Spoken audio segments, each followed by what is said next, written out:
You never tell if it goes live when it says setting up your webinar for Facebook Live. Oh. I'm just gonna start anyways. Wait for it. Okay, I think we're now live. Hey everyone, welcome to Tune In Tuesdays. My name is Connor Wilson. I'm the Director of Growth here at Nice Job, and I'm here with Savo Neal. He is our lead content designer. We have a very special guest for you today. His name is Zeke Demosky, and he leads the pay-per-click advertising agency Creatively Innovative. They do some other things as well. And today we're going to be talking about search engine monetization. So ads you're going to be running on search networks, search engine optimization. So how you get more traffic organically to your website, and whether or not you should be using Google reviews versus Facebook reviews. So to kind of kick things off, Zeke, can you tell us a bit more about Creatively Innovative, what you guys do, and kind of how you got into that line of work? Sure. Hi guys, it's Zeke Demosky here. I'm based in Minnesota, and Creatively Innovative we're a digital marketing agency. We focus on AdWords. I got into it a couple years ago when I realized I really love analytics and growing businesses, to be honest. My background is actually mechanical engineering. I have a minor in marketing as well, and I ended up loving the number side of marketing. And so that's kind of where I got myself into AdWords and pay-per-click to help grow customers. Right now, Creatively Innovative works with a lot of home service companies.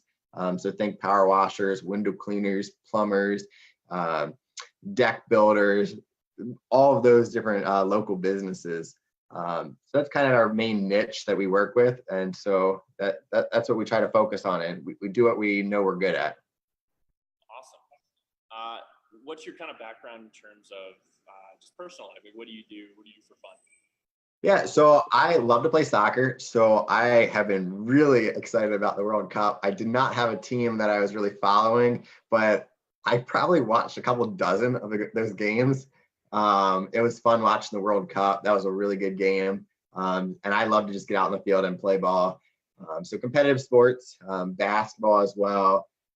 Some solo sports like snowboarding, broomball, and other winter sports, because it is Minnesota. You have to get outside in the winter. So I love just kind of getting out, doing things that are active. And so, yeah, any sport that someone invites me to, most likely just to join in. Sweet. Yeah. Really interesting kind of World Cup there too. Lots of, it's amazing how many different teams were making it through who, from the outset had really no chance. That was pretty interesting to watch for sure. Some of our users have said we're a little hard to hear, so we're just going to plug in our mic here to see if that makes a difference. Can you guys hear us better? If you want to comment and just maybe mention that. We're good. Oh. And can they hear me as well? Because I can always turn up my mic volume too. Testing. We got the mic. Zeke, can you hear us? I can hear you guys. Okay, cool. So I think it's good now. So let's jump into kind of the search engine monetization stuff. A lot of our users are using Yelp ads. We have a lot of people who are running lots of ads on there. They're spending thousands of dollars. Do Yelp ads work? Is it usually worth it? Or is there maybe a better way they can be spending their money? Great question. So it all comes down to the numbers. Know your numbers. Know how much you're spending. I had an electrician in a really small area where he's doing Yelp, Google AdWords, and Google Guaranteed. So he's doing everything, but he knows his numbers, because with Yelp, they might promise you all these different things, but in the end, you need to know how much did I spend that month, and then how much business did I get back? And so there's some guys that, they're spending $17 a click on Yelp, but that's a phone call for them. Versus on AdWords, we can spend a few dollars, say $2 to even $8 a click, and then maybe every 5 to 7 clicks ends up being a call. So just know what your numbers are for Yelp. Most of the guys that I talk with, they say that Yelp only tells them how much they spent and how many people viewed their page. They actually don't know how many calls they got. And so you'd have to actually know how many calls you got to know if it's worth it. But I've had a lot of clients that have come over to me from Yelp, and they make a whole lot more money for way less marketing dollars. Mm-hmm. So like, what are the important metrics you think are important for people to know if they're running ads on, Yelp or AdWords? Like what metrics are the most valuable, you think? So there's one number that you should know for sure is, what is your cost to get a phone call or a form submission? Not so much the return on ad spend at this point yet, but you just need to know what's that cost per conversion. So when I say that is, if someone fills out a phone call or a form, you need to track that. And if it costs you $25, $30 a conversion, you can then say to yourself, okay, my business, my average ticket value is, let's just use easy numbers, $500. If every 2 calls converts, then you can say, okay, I'm making money if I'm spending up to say $50 a lead, $100 for a sale. If you can make $400, profit, or if you have enough room for that profit. So you just need to know your cost per conversion, no matter what platform you're using. Yeah, I think those are great. We had a guy come to us a while ago, and I think his cost per customer acquisition on Yelp was like, I don't know, $300 or something like that. But his lifetime value for that customer was like $1,000. So it just really wasn't making sense. I think he was one of the ones we referred to you, actually, Zeke. Oh, okay. Yeah, one really good example of something that I didn't think of. It was a client I thought was going to be super hard to work with. He's a mosquito sprayer, only from May until September. And he came to me, and I believe he was somewhere around 100 clients. No, he told me 60 clients last year, but I think he was adding up to about 100 clients before the year started. And he goes, I need a bunch of clients basically from the start of the season. And he's like, here's the amount of business I'll bring in. And he's like, it's about $60 times 8 for the year per client. And he didn't really know what his customer acquisition cost would be. But here's what got really interesting for the guy. Every client we brought on was referring their neighbors, 2 to 3 clients. Wow. So we were growing at a rate of about 300 to 500% based upon what we brought in. He's now, he set his goal at 250 clients. He's now at 350 clients. And he started at 60 back in April.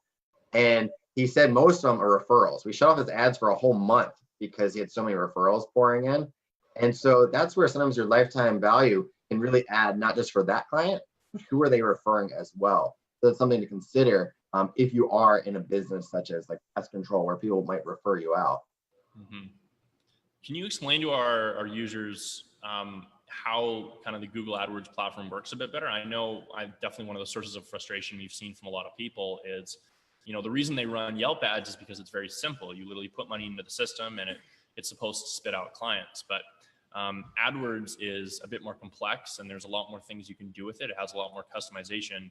But I think that's intimidating to a lot of people. Like, it's certainly intimidating to, us as techies still, right? Like, there's just so many different options. How would you, I guess, simply put, like, how to use AdWords, and what are kind of maybe some of the best practices you can offer to people looking to do that for themselves? Yeah, so there's 2 Google platforms out there. They now call it Google Ads, no longer Google AdWords. There's what they used to call AdWords Express, which I think is going to change into Google Next, or there's some new word they have for it. But Google AdWords Express is a simplified version of AdWords. A lot of businesses will get into it because it only requires you to basically type in your URL, your phone number, what your business is like, and Google will find you what they think are relevant searches. Honestly, for me as an expert, I stay clear from that because there's not a lot of optimization that goes into it at all. You can't get all the tracking set up that you'll probably need if you actually want to show a return on ad spend. But that is a simplified version. For some industries, it might work. It's just not going to be cost effective as far as getting you the lowest cost per lead. So if you do get into Google Ads, a simplified version of it is you're going to pick a select amount of keywords. You're going to choose what ads go for those keywords. And you're also able to pick when your ads should not show up with negative keywords. So positive keywords are what people will type in. I'm going to use power washers for example. If someone types in power washing in Orlando, your ad will appear. If they type in power washing accessories in Orlando, I'd want to block that. So a lot of wasted money can be saved, or a lot of money can be saved from wasted clicks by blocking all of the terms that have to do with the tools, accessories, and brands of the service that you're in.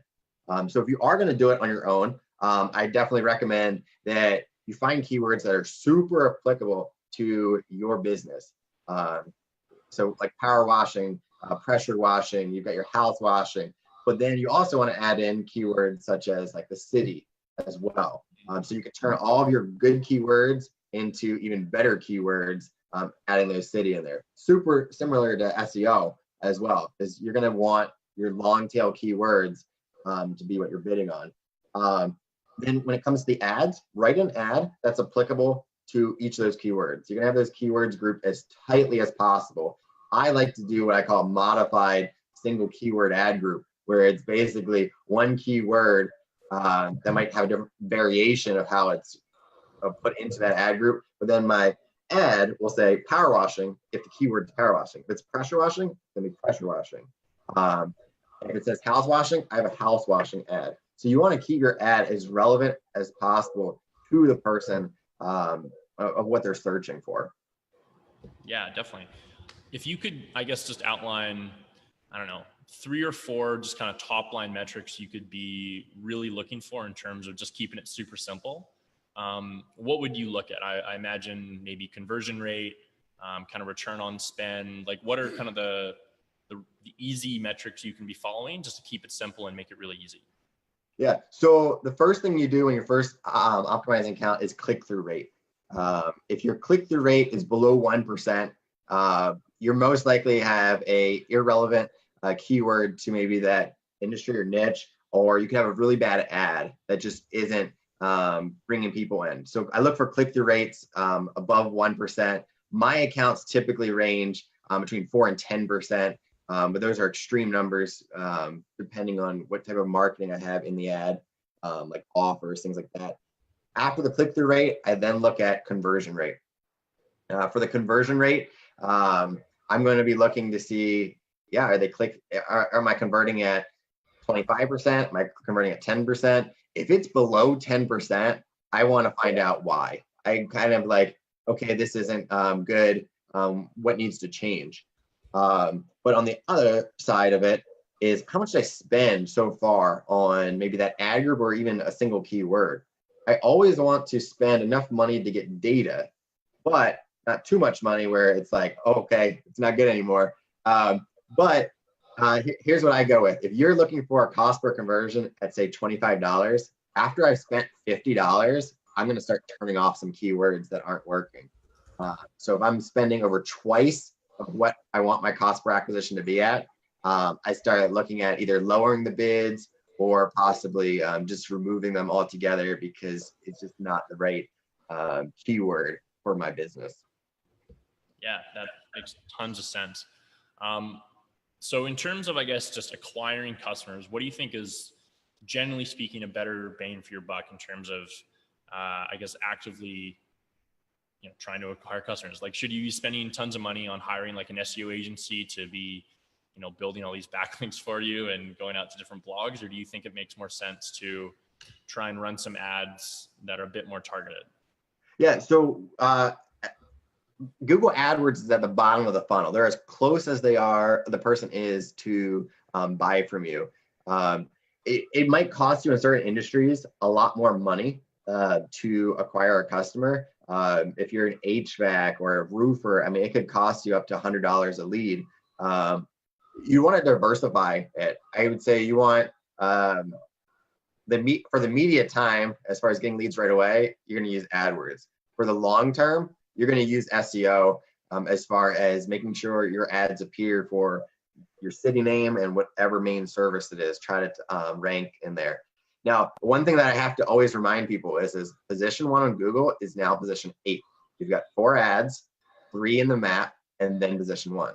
So if you're in position 3 or 4, that puts you at 11 or 12. People probably aren't going to find you. It's almost like burying someone on the second page of Google. It's kind of what it's like these days with all the ads and maps that are running. But if you want the quickest way of acquiring customers, it's through paid search. The second way of boosting that would be through SEO. It's with getting those extra few clicks for whatever keyword it is. The thing with SEO though is you only can rank for each page for usually a few keywords. And whether or not you get on the top of all the searches is another thing, and how much volume it is. I can bid on 300 to 1,000 keywords, but in SEO, you're only going to rank for, say, 10, maybe 12 keywords. So that's kind of the difference, is I have a lot more range of customers that I can bring in with paid search. Right.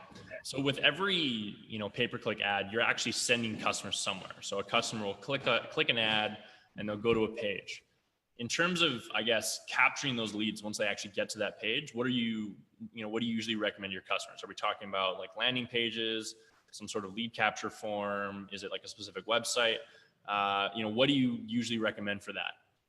Yeah. So with paid search, never run an ad to your homepage. Ideally, send them to a landing page. A landing page is not usually a service page on your website. A service page on your website explains that service, and it kind of tells Google, hey, this is what this service is about. A landing page is optimized to nice, clear headline. Someone comes into the site in less than 5 seconds. They know what you have to offer and why you choose them, or why you should choose that business. The landing page is the cliff notes of your whole website. It's a little bit about your business, and it's a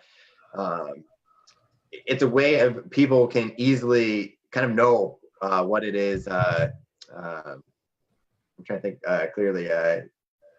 They know what it is. They know why they choose you. I'm trying to get a good example.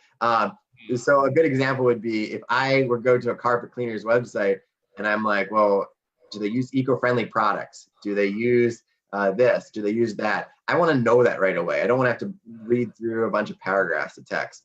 A good example would be, so like, for example, some of Nice Jobs convert sites, they break up the content and what the people see. It's not all text just filling up a whole page. It's broken up between images and reviews that they build in there as well. That's kind of an example of what you can use to run your ads to. Obviously, you can modify them as well, but I think, yeah, if you want to touch on that. Yeah, let's talk about what an effective landing page looks like. Sal, do you want to touch on that?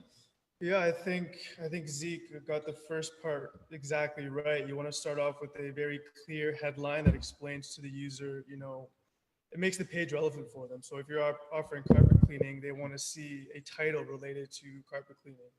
And with every headline you write, you want to grab their attention. And once you grab their attention, they'll actually be interested in reading the rest of the page. As far as an effective landing page goes, relevancy, good original images, preferably. The copy's got to suck them in. It's got to speak to them. It's got to speak to their pain points. What they want solved, and what I like to call their desired future state. So if someone wants a carpet cleaning, they don't just want someone to come in and clean their carpets. They want, when they have an event or a party, they want their carpets to impress everyone that's there. And that's a big thing that a lot of our customers struggle with. They're totally focused on the features and not the benefits. So a good landing page shows them the features as well as the benefits, because it's always about something deeper than just a cleaning service. Yeah, I think that's spot on too. So those landing pages, can you maybe touch on how they affect SEO as well? Because I know that's been a topic for sure. of discussion. I mean, if you offer all kind of exterior cleaning services for everyone in Georgia, that's not going to rank as well as a landing page, which is carpet cleaning in Atlanta, Georgia. So landing pages allow you to get more specific than just your homepage and really go after those keywords that specific people are actually typing into their search bar. Definitely. Yeah. So what factors affect the SEO? Yeah, there's a whole bunch of different things. I think design is a big part. It used to be all about keyword stuffing and all these spammy tactics, but Google wants to give their users the best possible content in every search. And design is a big part of that. So things like mobile responsiveness, security, how fast the website is, all of these things are a major part of how well your page ranks. And of course, you want to have a decently high word count, because typically pages that have, offer more content will rank higher, because again, Google wants to give their users the best possible content. So an in-depth landing page with, 1.5K words is going to do much better than a landing page where you just throw up 250 words and you can't really expect it to rank very well. So how does Google decide what relevant content actually means? How do they decide what relevant content is? Yeah, like if you search for a keyword, what specifically is, or how specifically does Google say, okay, these are the web pages that are relevant for this keyword? Yeah, so there's an algorithm for that. Google doesn't release it. There's a bunch of different ranking factors. The biggest is relevant links from other websites that point back to your page. So, this is known as off-page SEO, and the more links coming into your website, Google sees those as a vote of confidence. It's like social proof. So they're going to typically rank websites with more links higher than websites without those links. So on-page SEO is often not enough if you're going after a very competitive keyword. SEO is not something that can be fixed. Hey, can you guys fix my ranking and get me on the first page? It's super competitive, and it can get really, really competitive if you're targeting a very popular service in a very popular city. Yeah. So it's something you have to compete for. It's something you have to work at. And, building those links is one thing that pretty much anyone can do to improve their rankings. Yeah. How do reviews affect that SEO factor? Yeah, so reviews make up, I think, 12% of SEO. So, and with local businesses, typically you'll see that the company with the most reviews typically rank the highest. So if there's a company with 115 reviews, you can bet that they're gonna show up, pretty high up on the search results. So the more reviews you can get, the better for your search rankings, for sure, especially as a local business. Does the timing, the quality, and I guess just the volume of those reviews, how do those play into it? Like, can you have 100 reviews from a year ago and still rank as high as someone with 100 reviews from yesterday? Yeah, so the more recent reviews you have, the better. So you can't just expect reviews you have from 2012 to really help you as much as, a consistent stream of reviews, that are up to today's date. So you always want to be going for, newer and newer reviews, more recent reviews, because that shows Google that you're staying consistent with the level of quality in your service. Mm-hmm. So we had someone message us an interesting question right now. Do you recommend city plus services pages to rank higher for each keyword? So I assume that's a landing page. Yeah, in my opinion, this is up for debate, but I always like to get, the more specific, the better. So if you can say carpet cleaning in Augusta, Georgia, people in Augusta, when they type in carpet cleaning near me, the fact that you name that city in your landing page and throughout your landing page, that's going to show Google that content is more relevant to that specific user. So in my opinion, I always like to go with city plus service page just to get more specific. Mm-hmm.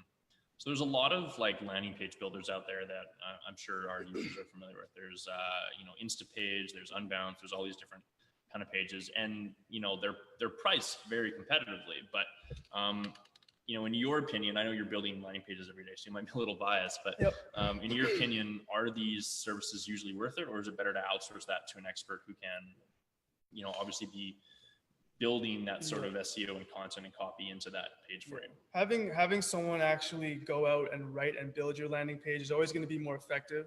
I think especially the writing part, a lot of these landing page providers, they'll give you like a template with like a little form and maybe a headline and some bullets to write in.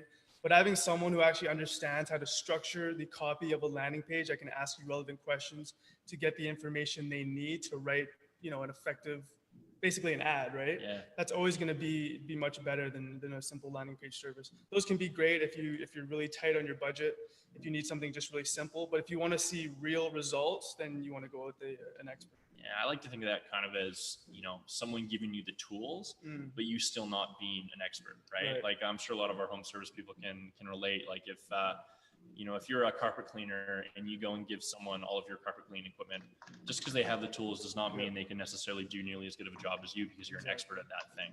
And I'm sure it's the same thing for you as well, Zeke. In terms of, I guess that like results from your clients, you know, we've had a lot of clients do pay-per-click themselves, but when they come to you, what are kind of the typical results you tend to have seen? Yeah, so it depends on each city, and it also depends on the industry that you're in as well, as far as how competitive it gets. Um, yeah, I'm trying to think. Like, there's always averages out there. Typically, I would say most guys are going to say we want to convert every, let's say, 5 to 6 clicks into a lead. How much it costs you for those clicks is going to range. So if you're at $5 a click, that could cost you $30 a lead. If you're at $15 a click, that could be much higher. Let's see, it's $30, $60, $75. So home service leads on average are somewhere in that $35 to $75 range. Some are lower depending on how uncompetitive it is.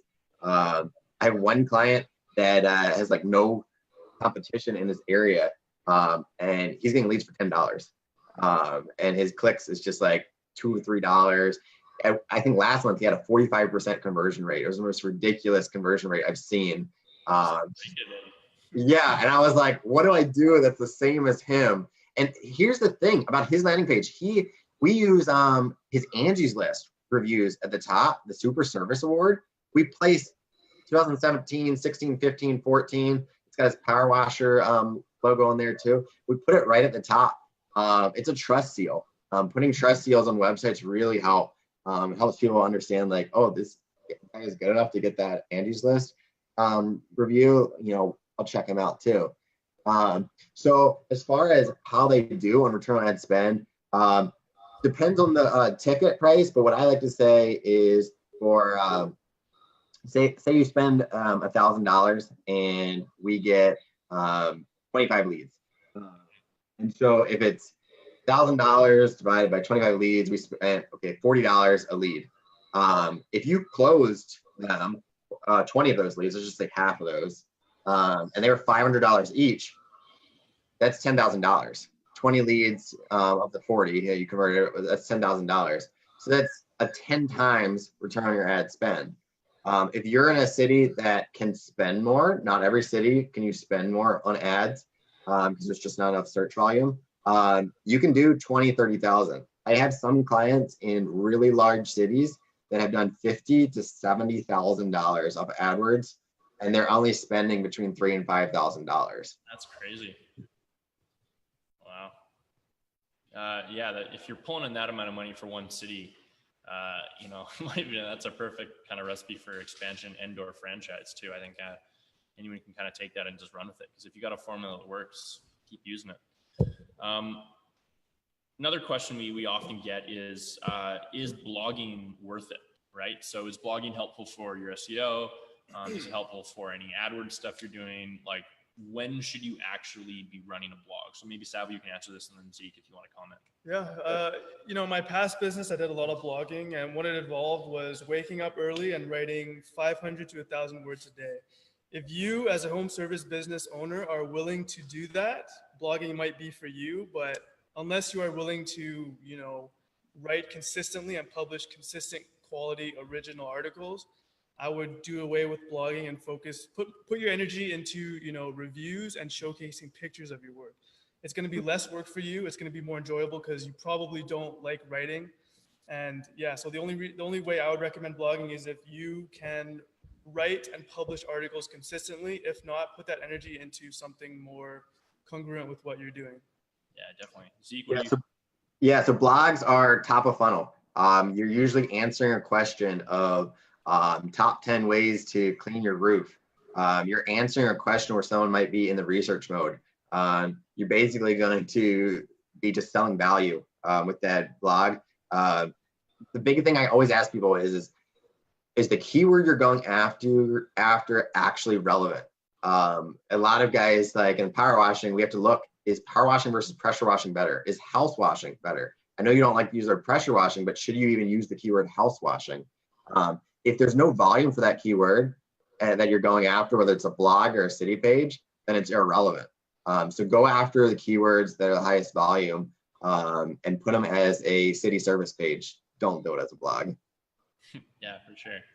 What about social media? What do you think of that in terms of helping your SEO, driving traffic to your website, and what is a good way to be managing your social media? I know we do this at Nice Job, but Sab, what do you think? Yeah, I'm not too familiar with social media on SEO. I don't think it makes much of a big difference. I think it actually is a ranking factor for Bing and not so much for Google. But Which is still SEO. Still SEO for sure. But I don't think the links from social media are powerful backlinks. It will give you traffic, which is what you want anyways. So do social media for branding, do it for traffic. For SEO, I don't think it'll help that much. Yeah, so there's social signals that come from it. Obviously, you mentioned before it was 200 factors that go into SEO.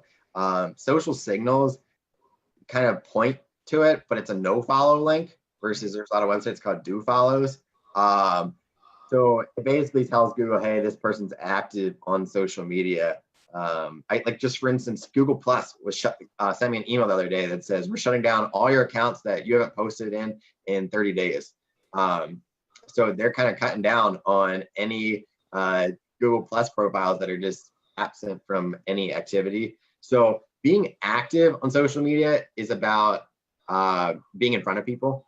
Show them the reviews, show them work that you've done, give them value on, hey, here's how you might do the cleaning on your own. But when it comes to like that next Christmas party, hey, have the pros do it for you, and kind of show them the value of what it's like to have a professional. Just be relevant and show value so that when it comes time, you're a household name. They know you. They're going to call you for their business. Great. We just had a great question from Chris in the comments here. He's asking, does Instagram have an impact on your advertising? So if I'm understanding you correctly, Chris, you're asking maybe about Instagram ads and I'm sure just on the content itself. So honestly, it really depends on your audience, right? So, I'm sure if you're in carpet cleaning, for example, and, your clientele are probably, reasonably well off, they're going to be a bit older. They're people who, probably have money to spend on, having you come and clean their whole house and, maybe do some power washing, whatever it is. These people are probably not the target demographic you're looking for Instagram. They're probably going to be on Facebook, LinkedIn, Twitter. Instagram's more for like millennial targeting. So I guess it really depends on the city you're in as well. I know like California is bigger on Instagram than say like small towns in like rural US, for example. So again, it really depends on demographic. 30 and below. If you're targeting on Instagram, it's 30 and below. Yeah, 30 and below for sure. If you want likes, but you don't want business, just put it on Instagram. You'll get lots of likes. Yeah. So you got to be smart about where you spend that money. But, if that is your target demographic, it really depends on the service. That can be a great channel for you. And I know like engagement and like cost per customer acquisition is quite low on Instagram because it's a very visual platform. You just have to make sure that it's, the customers you're actually trying to go after. Because the last thing you want to be doing is spending $1,000 to collect leads who can't afford your service or are going to be so cheap that it's really just not worth your time. Yeah, like photography might be great on Instagram, gets lots of engagement. But then think about your demographic. Will they spend $500 for a photography session? Maybe, but it just depends. It depends on the area. Yeah, definitely. Still talking about social media in terms of reviews now a bit more. We have a lot of customers ask us, should they be trying to get more reviews on Google or more reviews on Facebook? So I just want to answer that while we're on here. I think it really depends on what you're trying to do. So reviews on Google, as we've discussed, will get you higher rankings in search, and certainly they'll show up when you do pay-per-click ads. But when someone leaves a review on Google, their entire network doesn't get a notification. It'll help you, reach more people who don't necessarily know them, but will see it more organically in search. But if you run, if you're getting more reviews on Facebook, all of that person's friends are getting a notification. So, you're going to get, it's basically like online word of mouth for your business. So if you have a very exclusive service, like you only serve like a small group of people, but they're very big contracts, I would probably recommend doing Facebook more because those referrals are going to be a lot more important to you, and it's literally online word of mouth. So, very wealthy person has a massive house, you go and clean it. Wouldn't it be great if all of that person's friends, probably other wealthy people with large homes for large contracts. Wouldn't it be great if all of their friends knew that you had cleaned this person's house? Like that's sort of what we're talking about in terms of targeting. So you get less reach, but it's a more valuable reach and it's more trustworthy versus on Google, you're going to get a lot more people who are just probably casually searching for, I don't know, Augusta, window cleaning, for example, or carpet cleaning, whatever it ends up being. So yeah, I think that's probably kind of the answer there. And so Chris, you're saying in the last 6 months, I'm seeing all my 50-year-old friends popping on Instagram. So like I said, it depends on your area and your demographic. If you're getting people popping on Instagram and that's a growing trend, take advantage of it. You might be one of the first people to be doing that. So it could be great for you. So it entirely depends on area, demographic, and really what you're trying to do. So we're going to wrap things up here pretty soon. So Zeke, I want to ask you a few more questions because I know everyone's very eager to kind of learn more about you and your business. What are the plans for the future for Creatively Innovative? Like, where do you see your agency going? Kind of your growth curve, and are you taking on new clients right now? Yeah, so where I see basically what I'm trying to become is basically a household name for the home service industry. So when people think, oh, who should I use for paid search or even digital marketing? Who should I call type of thing? And right now it's word of mouth. Lots of people, refer their friends like, hey, Zeke's done it before, call them up. Obviously there's thousands of options to pick from. I try to be known as the guy that tracks everything. There's plenty of people that can track forms. Not everyone tracks phone numbers down to the keyword level. So we use five track numbers actually per client to track everything. So we know how it comes in. Business is growing. I'm still taking on clients. It is getting quite busy where basically if you want to get on board, definitely reach out to me soon. My wife is having a baby in about 7 weeks. So when it gets halfway into August, I'm probably not setting up campaigns at that point. I'll be just maintaining all the accounts at that point. So if you are interested in doing paid search, you're looking to make an extra $10,000+ a month, get in touch with me, send me a message. We can talk if it's right for your business, and we can see if we can help you out. Yeah, that's awesome. What do you, so kind of just to close up here, what do you think is the number one thing in your mind that small businesses can be doing to grow? So I guess just your biggest piece of advice. Do what you do best and have someone else do the rest. And it's so true even for me, like I pay a CPA to do my taxes because I don't understand it anymore. Like it just got too convoluted for me. When it comes to Facebook ads, I have another guy running my Facebook ads for me because I do what I do best. And then I have someone else that works alongside me to do what they do best. So if you want to grow, focus on what use your skill sets. And it's like how the economy works. You make money in what you do, and then you pay someone else to do what they do best. So if you want to grow, you pretty much have to reach out. If you're going to do it all on your own, you're going to get overwhelmed and probably overworked. That's how I felt when I tried doing everything on my own. Definitely. All right. Well, Zeke, thank you so much for joining. And if you're watching, we thank you for watching.